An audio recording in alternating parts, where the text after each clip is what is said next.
আরজিকর কাণ্ডে সুপ্রিম শুনানি, সেই সুপ্রিম শুনানি নিয়ে সকলেই বেশ উত্তেজিত ছিলেন। এবার সুপ্রিম শুনানিতে প্রথমে জানা গেল যে বেলা 2টোর সময় এই মামলা শুনবেন প্রধান বিচারপতির ডিভিশন বেঞ্চ। 3 বিচারপতির বেঞ্চ এই মামলা শুনবে। 2টো বাজে, 3টে বাজে, 4টে বাজে, মামলা তো আর উঠছে না।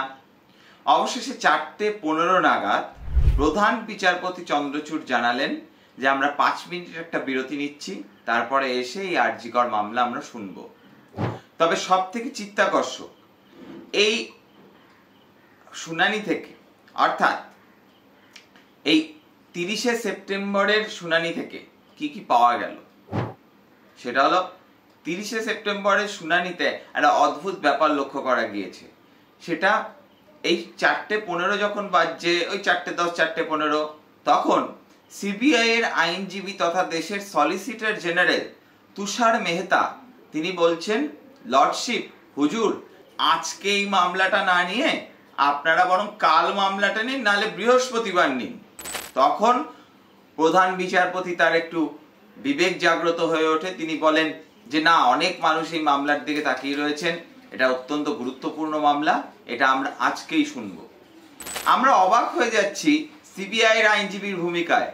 তারা কি গুরুত্ব দিচ্ছে না এই মামলাটিকে? তারা কি গুরুত্ব বোঝে না এই মামলাটার? এই মামলাটার দিকে যে পশ্চিমবঙ্গ তথা ভারতবর্ষ এবং পৃথিবীর যে কোনো প্রান্তে থাকা বাঙালি তাকিয়ে রয়েছে, সেই ভাবাবেগটাকে কি অস্বীকার করছে সিবিআই তথা কেন্দ্রীয় সরকার? অনেকে তো এর থেকে সেটিং এর গল্প খুঁজতে শুরু করেছেন। যদি তারা সেটিং এর যুক্তিটা দেন, সেটা কি খুব ভুল হয়ে যাবে? যেখানে সোমবার শুনানি হওয়ার কথা, সেখানে বলছে আগামীকাল, মানে মঙ্গলবার না হোক, না হলে বৃহস্পতিবার না হোক। এটা কি মজা হচ্ছে? ছেলে খেলা হচ্ছে? একটা নারকীয় ঘটনার তদন্ত এবং তার বিচার প্রক্রিয়া নিয়ে তারপরে শুনানি শুরু হলো। তবে এবারের শুনানিতে একটা অদ্ভুত ঘটনা ঘটেছে। রাজ্য সরকারের হয়ে মামলা লড়তে দেখা যায়নি, অন্তত এই শুনানিতে, কপিল সিবালকে। তার জায়গায় এইবার রাজ্য সরকারের হয়ে ব্যাট করেছেন রাকেশ দ্বিবেদী। উনিও সিনিয়র অ্যাডভোকেট, সুপ্রিম কোর্টের দুধে আইনজীবী। কিন্তু কপিল সিব্বল কেন নেই? তিনি কি এই মামলার ব্রিফ ছেড়ে দিলেন? তিনি কি আগের শুনানিতেই কার্যত তিনি যে কুকড়ে গেছিলেন, বেজায় ফ্যাসাদে পড়েছিলেন, তারপরেই ঠিক করে নিয়েছিলেন যে না বাবা, এই মামলায় আর লড়ছি না।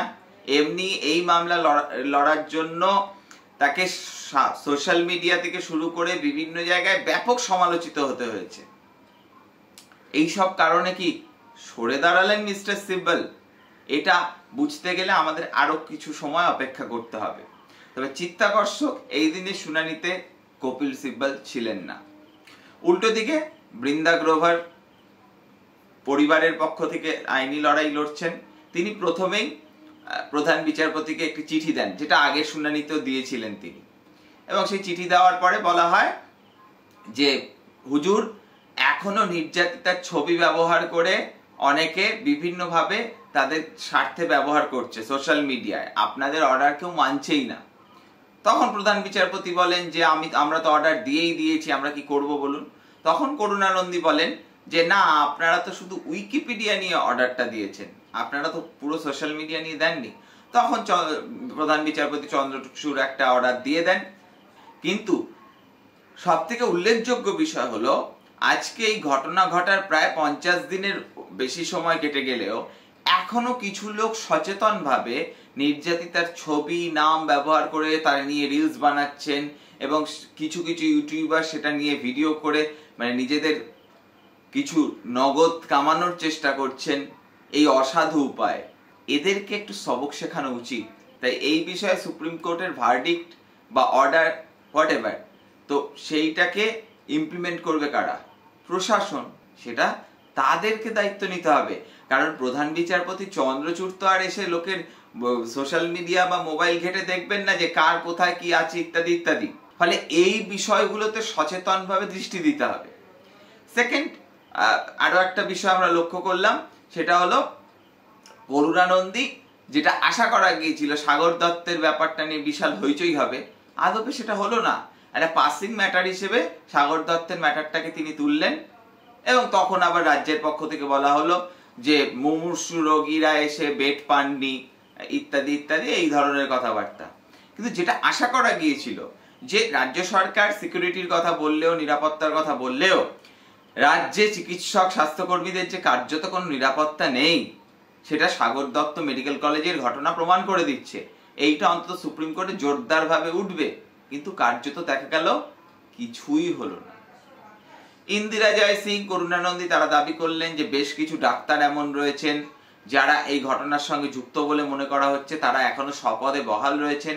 ইন্দিরা জয় সিং বললেন তাদের সাসপেন্ড করে দেওয়া হোক যতদিন না তদন্ত শেষ হচ্ছে।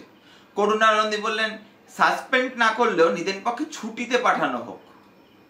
কিন্তু শেষে সেইটা শুনে প্রধান বিচারপতি বললেন এইটা আমরা কি করতে পারি, এটা তো পশ্চিমবঙ্গ সরকারের নিয়ন্ত্রণে আছে। তখন সেটা শুনে পশ্চিমবঙ্গ সরকারের আইনজীবী তিনি বলে উঠলেন হ্যাঁ হ্যাঁ আমাদের নাম দিক না, মানে তাদের নাম দিলেই তারা একদম সবটা করে দেবে, আমাদের নাম দিক না, আমরা ব্যবস্থা নেব। এই হলো কি বিষয়। লাস্টে প্রধান বিচারপতি চন্দ্রচূড় তিনি বললেন যে আপনারা যে বলেছিলেন, মানে রাজ্যকে বললেন যে আপনারা যে বলেছিলেন এই করবেন ওই করবেন, নিরাপত্তার স্বার্থে হাসপাতালগুলোতে অনেক কিছু করার আছে, সেগুলো 14 দিনের মধ্যে করে দেবেন বলেছিলেন, তার আপডেট কোথায়? তখন রাজ্যের পক্ষ থেকে ঢলপনামা দেওয়া হয়, তাতে দেখা যায় তখন সেটা পড়ে প্রধান বিচারপতি বলেন যে আপনারা বলেছিলেন 14 দিনের মধ্যে সবকিছু হয়ে যাবে, কিন্তু দেখা গেল এখানে তো 50% কাজ হয়নি, মানে কোনো ক্ষেত্রেই 50% কাজ হয়নি। তাহলে এটা কি করে সম্ভব? তখন রাকেশ দ্বিবেদী তার গলার স্বরটা একটু অনুনয় বিনয়ের ভঙ্গিতে এনে একটু বলার চেষ্টা করেন যে লর্ডশিপ আপনি তো জানেন পশ্চিমবঙ্গে কি ভয়াবহ বন্যা হয়েছে ইত্যাদি ইত্যাদি, সেই কারণে আমরা করতে পারিনি, এটা শুধুমাত্র লজিস্টিক্সের প্রবলেমের জন্য। এই সব বলে তিনি বোঝানোর চেষ্টা করেন আমাদের আর কিছুদিন সময় দিন, 15ই অক্টোবরের মধ্যে আমরা সব কাজ কমপ্লিট করে ফেলবো। এই হলো কি বিষয়। এবার আপনি বলতে পারেন এই শুনানি থেকে কি পাওয়া গেল? এক কথায় শুধুই গর্জন, ঘোড়ার ডিম, অশ্ব ডিম্ব, আর কিচ্ছু নয়, আর কিছু পাওয়া যায়নি। প্রতিবারই সিবিআই স্ট্যাটাস রিপোর্ট বিচারপতিরা পড়ছেন আর পড়ে বলছেন যে এখানে খুব বিস্তারিত রিপোর্ট দেওয়া হয়েছে, ভালো, সিবিআই কে সময় দিতে হবে। এবার উল্টো দিকে এই কথা যখন আসছে তখন দেখা যাচ্ছে লোয়ার কোর্টে অর্থাৎ শিয়ালদা কোর্ট বা আলিপুর কোর্টে যখন এই অভিযুক্তদের আদালতে তোলা হচ্ছে তখন দেখা যাচ্ছে কোথাও সিবিআই এর আইনজীবী কোনো দিন ঠিক সময় নেই, কোথাও দেখা যাচ্ছে আইও নেই। এই কারণে স্বাভাবিকভাবে বিচারকরা ক্ষুব্ধ হচ্ছেন। অর্থাৎ এই মামলাটাকে নিয়ে সিবিআই কি আদৌ সিরিয়াস, এই প্রশ্নগুলো কিন্তু উঠছে। যদি সিরিয়াস না হয়ে থাকে সেটা কি তাদের কোনো রাজনৈতিক প্রভুদের নির্দেশে হচ্ছে? আবার সেই ফিরে আসছে সেটিং এর গল্প। আমরা চাই না যে তিলোত্তমার বিচারটা সারদা নারদা, ভোট পরবর্তী হিংসা, সন্দেশখালি এইসব ব্যাপারের মতো হয়ে যাক, আমরা সত্যি এটা চাই না। কিন্তু এই মামলাটাকেও মনে হচ্ছে যেন সেই একই দিকে ঠেলে দেওয়া হচ্ছে। এখন একমাত্র আশার আলো রাজপথের আন্দোলন, জুনিয়র ডাক্তারদের আন্দোলন, নাগরিক সমাজের আন্দোলন, গণ আন্দোলন। তার বাইরে এই কোর্টের শুনানি ওই তারিখ পে তারিখ থেকে কিছু আশার আলো এখন দেখা যাচ্ছে না। তাই রাস্তায় শেষ কথা বলছে, বা রাস্তায় হয়তো শেষ কথা বলবে, এই বিশ্বাসটা নিয়ে এগোনো ছাড়া এই মুহূর্তে আর কিছু করার নেই। না হলে দেখা যাচ্ছে ওই একটার পর একটা ডেট আসছে, সিবিআই আর একটা করে স্ট্যাটাস রিপোর্ট দিচ্ছে, আর ওটা বেশ পড়ে টোড়ে সবাই বলছে বেশ ভালো বেশ ভালো বেশ ভালো, আর একটু সময় দিতে হবে, খুব বিস্তারিত রিপোর্ট এসেছে।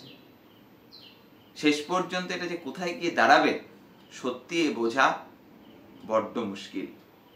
আজকের এই পুরো শুনানি বা এই সিবিআই এর ভূমিকা সম্পর্কে আপনাদের কি মন্তব্য, আপনাদের কি মনে হয় জানান কমেন্ট বক্সে। আজকের এপিসোড যদি আপনাদের ভালো লেগে থাকে তাহলে লাইক করে দেবেন, আর যদি মনে হয় সময় নষ্ট ডিসলাইক করে দেবেন। দেখতে থাকুন রূপক অর্থে। দেখা হচ্ছে অন্য কোনো এক এপিসোডে।